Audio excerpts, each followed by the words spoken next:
Begin in a supine position with your knees bent, feet hip-width apart, flat on the floor. Your palms can be faced down next to your hips.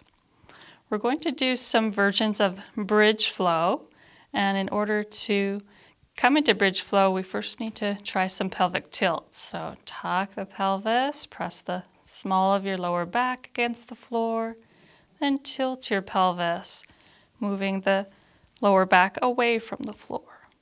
So tuck and tilt at your own pace. And then the next time you tuck your pelvis, press down through the feet, start to lift the hips up toward the sky, stacking knees over ankles in a bridge, and then lower the spine down one vertebra at a time, keeping that pelvic tuck all the way until your sacrum touches the floor, and then come into a pelvic tilt, an anterior tilt of the pelvis. So we're doing a posterior pelvic tilt on our way up into bridge, holding that tucked position until we reach the floor.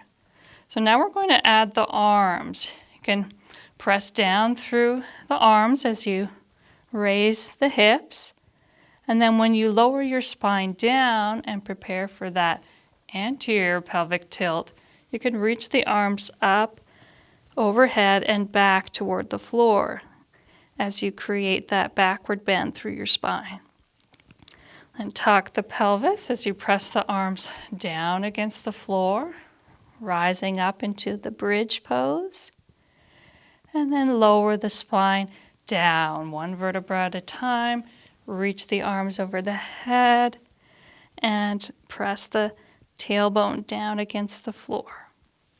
Now, the breath is really up to you, how you'd like to breathe. You might inhale as you raise the hips, exhale as you lower them. You might inhale as you reach the arms up and back overhead, and then exhale as you press down through the arms and feet. So just experiment with the breath and what feels most natural to you.